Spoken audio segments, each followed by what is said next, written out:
Bonjour à toutes et bonjour à tous. Alors je vous retrouve comme promis pour vous proposer un tirage inspiré de l'oracle saint et mystique. Voilà, je voulais prendre un petit peu de temps pour rentrer dedans puisque c'est un oracle comme je vous l'ai présenté, vous le verrez dans ma review. Un oracle qui est très particulier et très intéressant d'ailleurs. Alors, ce que je vais faire, je vais m'inspirer d'un tirage qui est proposé, mais je vais l'adapter parce que, voilà, puisque les tirages proposés sont quand même assez riches. Et comme je ne maîtrise pas encore bien le jeu, on va faire simple. Et comme ça vous donnera déjà une idée de ce que vous pouvez... comment vous pouvez aborder le jeu, entre autres. Et ça peut peut-être aussi vous donner des idées. Alors... donc c'est celui-ci, l'oracle saint et mystique, livre explicatif. Une abonnée m'a demandé que je montre toutes les cartes, donc je le ferai. Je ne sais pas quand, mais je vous ferai un petit tour rapide de tous ces arcanes. Voilà. Alors, ici, vous avez ce type de tirage qui est proposé. Donc, le tirage à une carte que je vous ai fait lors de la review concernant cet oracle. Alors, vous avez le tirage des saints qui est un tirage en 4 cartes qui va travailler avec simplement les cartes des saints, et le tirage des mystiques qui va travailler plus avec même qu'avec les cartes des mystiques. Donc en fait, le tirage des saints abordera une notion plus spirituelle et le tirage du mystique une explication plus psychologique et terrestre, je dirais, voilà, de votre question. Alors ensuite, il y a un tirage en croix qui est très intéressant, je trouve. Justement, on voit avec l'évolution ici, avec le triangle, l'évolution spirituelle, et là la partie plus matérielle et psychologique en trois cartes. On a ce principe de croix aussi et d'élévation surtout. Voilà, donc ça c'est pour les tirages qui sont proposés. Alors, ce que je vais faire, je vais vous proposer un tirage à deux choix. Hop, ça glisse.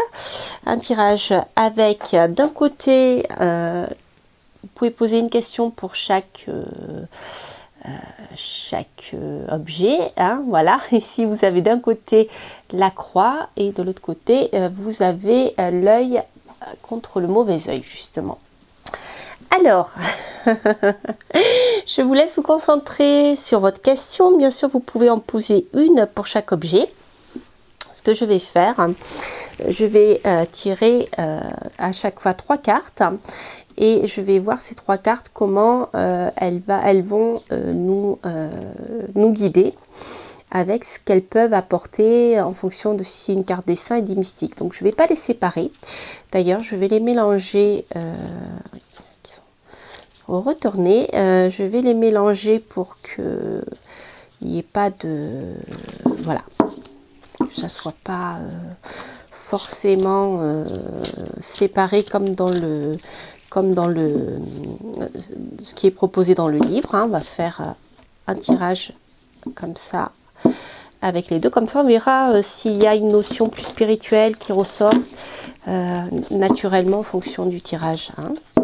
Voilà, donc hop, voilà, elles sont assez grandes, hein. Hop, et là. Alors, on va commencer ici le premier tirage avec la croix. Le premier tirage avec la croix. On va mettre l'œil de côté. Et on va voir ce que l'oracle nous dit. Alors, je m'aiderai du livre, hein, parce que je vais essayer déjà de le faire à l'intuition et ensuite je m'aiderai du livre. Alors, je vais faire un tirage qui est inspiré de genre de tirage que je fais souvent.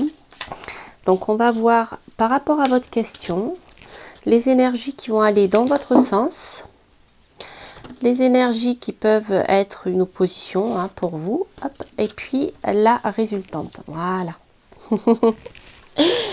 Alors, à l'intuition, voyons voir ce que cela nous donne. Nous avons Sainte Lucie, force indomptable. Alors ça, c'est très sympathique, hein, parce que déjà d'un premier abord, je dirais que par rapport à votre question, vous avez une force naturelle qui vous permet justement de vaincre tous les obstacles qui peuvent s'opposer à vous. Donc ça, c'est très sympathique. L'arcane qui vient, je dirais, un peu compliquer les choses, c'est peut-être la spiritualité ici, avec Emmanuel Swedenborg. On va voir tout ça en détail avec le livre. Donc je dirais que par rapport à la spiritualité, peut-être que certains d'entre vous ont peur. C'est un peu comme ça que je le sens. Peut-être que certains d'entre vous justement ont peur de ce qu'on peut nommer la spiritualité, ou ne font pas confiance forcément à leur intuition ou aux messages qu'ils reçoivent de l'au-delà, parce qu'ils ont l'habitude de se battre sur le plan terrestre, puisque je vous disais que vous avez une grande force de résistance et voilà, une grande liberté finalement sur le plan terrestre pour pouvoir vous imposer. Et bien quelque part le côté plus caché peut vous faire peur, hein, vous n'écoutez peut-être pas forcément votre voix intérieure. Alors au final, nous avons l'intuition qui vous dit bien justement, eh oui, écoutez votre voix intérieure, c'est le conseil du jeu. Écoutez vraiment votre intuition, même si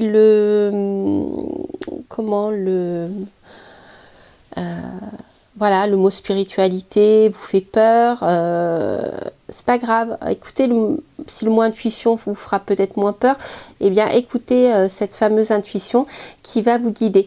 Elle ne viendra pas contrecarrer votre force naturelle, hein, votre maîtrise des choses, elle viendra la renforcer. Alors on va voir avec le livre ce que je peux avoir comme information. Alors on va voir avec Sainte Lucie. Sainte Lucie. Alors, Sainte Lucie, c'est la patronne des sorcières et de la clairvoyance. Bah, vous voyez, hein? C'est très intéressant. Alors, Sainte Lucie, sur le plan émotionnel, elle libère les émotions réprimées et favorise la réceptivité à la beauté, le pardon, le soutien spirituel et conseils dans la vie. Consciemment, elle permet de cultiver en soi la persévérance et la détermination dans la vie et l'âme. Désactive toutes les emprises négatives comme la manipulation. Je vous disais, vous faites preuve d'une grande force et purifie l'esprit des doutes et des énergies nerveuses. Elle invite à une méditation limpide, dissipe les interférences psychiques. Alors là, vous avez un petit mantra pour l'invoquer. Je fais émerger mon pouvoir du plus profond de moi. Sainte Lucie me protège des yeux qui me veulent du mal. Voilà, c'est intéressant. Donc vous voyez, hein, ça reflète ce que je vous disais, c'est-à-dire que eh bien, la force physique, la force de conviction, peut-être la capacité à défendre ses opinions avec les mots sur le plan terrestre, ici n'est peut-être pas suffisant. Vous aurez peut-être besoin d'une aide autre qui fait appel à d'autres sens. Alors, spirituellement, elle restaure la clairvoyance bloquée. Bon, élimine le mauvais œil et améliore la vue généralement et spirituellement en illuminant les blocages et obstacles qui obscurcissent le chemin de la vie. Elle opère efficacement dans les rituels magiques et sa force est invoquée pour accéder au royaume supérieur spirituel et aider lors du voyage astral. Bon, bah vous voyez, hein, à l'intuition, ce jeu il fonctionne pas mal. Alors après, 24, plutôt bien même, plus que pas mal. Alors, je vais pas tout vous dire hein, parce que ça serait trop long. Alors, pour les choses qui bloquent un peu. Alors, émotionnellement, il capte et fait émerger les liens émotionnels réprimés, leur permettant de se révéler pleinement afin de les libérer. Ainsi, le travail sur l'âme véritable peut commencer. Alors, voilà, et Emmanuel dissipe la confusion en résolvant les blocages mentaux et unit la logique à l'intuition, à une spiritualité profonde. Il rappelle l'importance des relations claires, exprimez-vous avec soin et assurance. Il met au défi nos notions sur l'inconnu en incitant en douceur à faire face à notre mortalité et durée de vie. Travaillez-vous pour vivre ou vivez-vous que pour travailler? Il rappelle de ne pas compter que sur la foi sans action et renoncer à l'ego et à son contrôle de la vie dans ses moindres détails pour poursuivre avec passion des études, s'améliorer intérieurement et s'ouvrir à l'exploration de l'univers et de ses mystères. Voilà, qu'est-ce que je vous disais? Alors après 25, nous avons Florence. Florence, émotionnellement. Donc Florence Scovalcine renforce l'acceptation de l'amour de soi inconditionnel et aide à se libérer des peines de cœur et d'un conditionnement devenu inutile. Son énergie opère au centre même pour renforcer le lien entre le cœur et l'âme. Ainsi, l'esprit retrouve la passion contenue dans sa propre étincelle divine. Consciemment, Florence conjure les blocages négatifs et les formes de pensée contre-productives récurrentes établies par le conditionnement même dès l'enfance. Elle favorise la clarté, l'optimisme, la confiance en soi, la responsabilisation, la détermination pour les enraciner dans l'esprit ainsi que contrer les plus tenaces des blocages mentaux. Alors, je vais vous lire le petit texte de Florence Kowalchin qui dit « L'intuition est une faculté spirituelle et n'explique pas, mais simplement montre la voie. L'homme ne peut recevoir que ce qu'il se voit à recevoir. » Donc sur le plan spirituel, Florence stimule les puissantes énergies qui se manifestent et intensifie les expériences avec la conscience cosmique. Elle puise efficacement dans les canaux d'énergie guérisseuse et permet de progresser dans les enseignements spirituels de la vie. Elle opère sur les chakras du cœur, de la gorge et surtout du troisième œil. Voilà. Bon, bah vous voyez, hein, rien qu'à l'intuition, cet oracle, je le trouve très très parlant. Alors, nous allons maintenant procéder au second tirage, qui est le tirage avec l'œil contre le mauvais œil, justement. Alors, hop. Sympa, hein, cet oracle est très original. Vraiment, je le découvre avec vous. J'ai pas eu trop le temps de travailler avec encore. Mais vraiment, il est très parlant. Il m'a tiré et vraiment, je crois savoir pourquoi. Alors, je pense que c'est un tirage qui est très très bien aussi pour communiquer avec vos guides ou avec les défunts. Je le sens bien comme ça. Alors, donc voilà, je vous laisse vous concentrer sur votre question. Ou si vous n'en avez pas, vous laissez simplement guider par les cartes. Alors, on va prendre la première carte pour les énergies sur lesquelles vous pouvez vous appuyer. La seconde carte sur les choses qui peuvent bloquer. Hop. Et la troisième carte en conclusion. Ah bah, nous avons que des cartes dessin cette fois-ci. Alors, en force positive, nous avons le voyage de l'âme. Donc ça, c'est sympathique. Je dirais que vous avez peut-être une facilité justement à vous déplacer. Si certains d'entre vous font des voyages astro consciemment ou inconsciemment, contrôlés ou non, je pense que vous êtes quelqu'un à avoir beaucoup de facilité pour faire ce genre de choses. Saint-Christophe, c'est les voyageurs, à moins que vous soyez une ancienne âme réincarnée. En contre, vous avez la force intérieure. Alors peut-être justement ici, vous êtes quelqu'un qui avait beaucoup de, de sensibilité, ce qui fait que, puisque c'est une carte qui sort en contre, et cette sensibilité peut-être un peu extrême, qui fait que vous doutez de votre force intérieure. Je pense pas que vous n'avez pas de force intérieure, c'est que vous en doutez et vous êtes plutôt quelqu'un de souple, hein, quelqu'un de conciliant et ou quelqu'un, même si vous n'êtes pas souple et conciliant, vous êtes plutôt une éponge, vous voyez ce que je veux dire.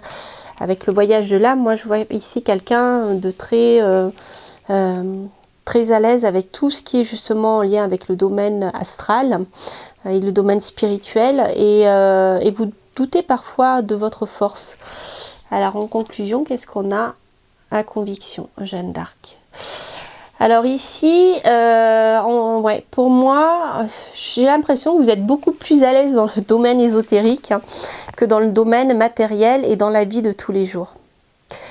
C'est-à-dire que vous avez, vous savez très bien de quoi vous parlez, vous savez très bien ce que vous vivez sur le plan spirituel ou sur le plan occulte, et vous mettez par contre bien en doute votre capacité à vous battre, à résister, mais pas pour tout ce qui est occulte, vous voyez, pour les choses plus matérielles, je dirais. Alors, le 3, nous avons... Alors, on va commencer bien par spirituellement, puisque nous sommes chez les saints. Saint Christophe active la conscience psychique et la clairvoyance et réénergise les chakras et les méridiens à l'intérieur et en dehors de votre corps. Compagnon efficace, il ouvre la voie, élimine les obstacles et entoure votre aura de puissants champs de protection psychique. Il suscite des décisions intuitives et parfois d'heureux hasards. Voilà, donc on voit en effet ici que vous écoutez beaucoup votre intuition, vous êtes très très à l'aise en effet pour naviguer dans le domaine ésotérique ou autre. De toute manière, vous êtes protégé. Hein, je pense que vous le savez, vous en êtes même convaincu. Alors, émotionnellement, Saint Christophe apaise et dissipe la douleur du chagrin et de la solitude profondément ancrée. Il favorise la libération émotionnelle en invitant la paix à circuler et à s'établir dans le cœur. Quelle que soit l'origine du malheur, il apportera le soulagement pour inspirer l'esprit si vous avez besoin de conseils et de paix. En méditation et réflexion profonde sur votre voyage et la distance parcourue, il activera sa puissante capacité de guérison pour vous remettre sur pied. Alors consciemment, Saint Christophe orchestre des synchronicités pour guider vers les meilleures voies, personnes et moments confirmant ainsi une direction positive dans votre vie. De nombreuses étapes vous attendent lors du voyage, mais quelle que soit la longueur du parcours, il vous apportera du réconfort pour vous encourager à continuer et à gravir vos montagnes. Donc je dirais même ici, encore plus que ce que je vous ai déjà dit, hein, on est bien dans cette énergie-là, que vous pouvez tout à fait vous appuyer sur votre spiritualité et sur votre profonde connexion, conviction intérieure pour vous guider dans les difficultés de la vie. Et c'est ça qui renforcera votre force intérieure. Alors, donc bien sûr, hein, il y a à chaque fois le petit mantra, mais là je ne vais pas tous vous les lire parce qu'on a quand même trois cartes. Alors, Sainte Barbara. Émotionnellement, elle recharge votre batterie émotionnelle, vous voyez, c'est ce que je vous disais, pour prendre les rênes sur la voie de votre âme ici et maintenant. Cette carte vous rappelle votre esprit individuel et votre droit de mener votre vie, en accord avec les désirs qui vous tiennent à cœur. Voilà. Donc n'hésitez pas, faites-vous confiance, écoutez votre instinct, vous êtes bien guidé de toute manière, hein. Même si voilà, vous êtes une éponge sur le plan émotionnel et que vous avez des hauts et des bas parce que vous êtes vulnérable sur le plan émotionnel en fait, vous pouvez vous appuyer sur votre spiritualité pour vous renforcer et aller de l'avant. Alors, spirituellement, Sainte Barbara entoure votre aura d'un cercle de feu protecteur, purifie et recharge les chakras sacrés et racines. Elle illumine la claire connaissance grâce à votre chakra de l'âme pour vous informer de votre mission d'âme dans la vie. Ok. Oui, c'est ça. Alors peut-être que sur le plan... voilà ce que je vous disais, vous êtes plus à l'aise dans les mondes éthériques que sur le plan matériel. Vous avez peut-être beaucoup de mal à vous battre dans votre vie actuelle pour des choses matérielles, concrètes. Mais voilà, vraiment votre conviction pourra vous aider à le faire. Et je vous dis, c'est plus une sensation que vous n'avez pas les capacités de vous battre que la réalité. C'est simplement parce que peut-être justement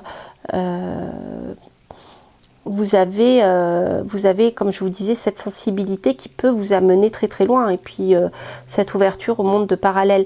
Et alors, justement, le fait de, lorsqu'on est en manque d'ancrage et qu'on est très très connecté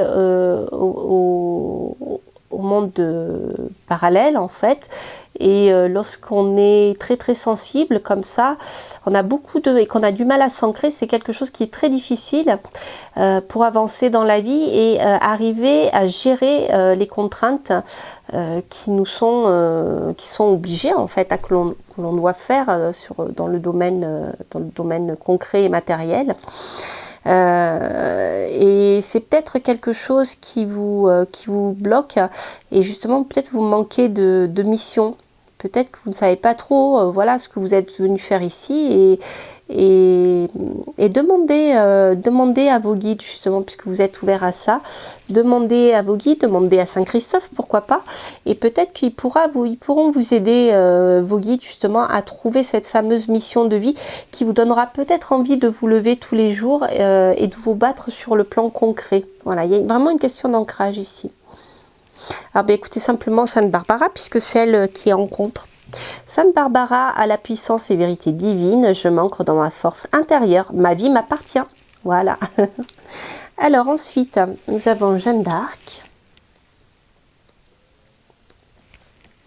Jeanne d'Arc. Alors, émotionnellement, Jeanne d'Arc aide à faire face à des choix difficiles, à ses erreurs et aux chagrins passés, à accepter et pardonner sans requérir d'excuses ni faire des reproches. Vous serez guidé pour transformer votre souffrance en sagesse et pour vous libérer de tout traumatisme vous minant de l'intérieur. Jeanne d'Arc aide à faire face à de dures circonstances et favorise une communication claire et franche. Quelle qu'en soit l'issue, elle fait revenir la passion en première ligne et mène vers le divin dans la vie. Consciemment, Sainte Jeanne d'Arc n'a aucune patience en cas de retard ou de distraction. Son épée brandie élimine les peurs, pensées négatives et doutes avant qu'ils ne vous bloquent. Elle vous incite à prendre les rênes de votre vie, vous suggère une direction plus précise et vous remet sur la voie si vous craignez de vous égarer. Voilà, c'est ce que je vous disais. En fait, vous pouvez vraiment vous appuyer sur votre force de conviction, sur des prières aussi, en fonction bien de votre religion, ou même simplement en fonction de la spiritualité qui vous parle le plus. Ça peut être vos guides, ça peut être vos ancêtres, ça peut être beaucoup de monde en fait, beaucoup d'énergie et qui vous permettront de vous aider à trouver peut-être une raison de vivre et à lutter au quotidien, parce que je pense que c'est ça qui est le plus difficile pour vous. Voilà, chers amis, bien écoutez, j'espère que cette guidance improvisée, basée sur les tirages saints et mystiques de André Ingarcia, illustré par Wesley Souza, je vous rappelle les auteurs aux éditions Contredire, vous aura parlé. N'hésitez pas bien sûr à liker, à commenter si ce tirage résonne en vous. Je sais que vous êtes nombreux à avoir aimé cette vidéo et la présentation de cet oracle, et qu'il a parlé à beaucoup d'entre vous d'ailleurs. Ça m'a fait plaisir de voir que cette vibration ne touchait pas que moi. Et en tout cas, je vous remercie toujours pour votre présence, de commenter, de votre fidélité. Et n'hésitez pas à partager cette review, bien sûr, cette guidance si elle vous plaît. Ça sera avec grand plaisir. Et quant à moi, il ne me reste plus qu'à vous souhaiter plein de belles choses, à la fois sur le plan terrestre et sur le plan céleste. Je vous embrasse et je vous dis à très très bientôt pour de prochaines aventures. Portez-vous bien. Bye bye.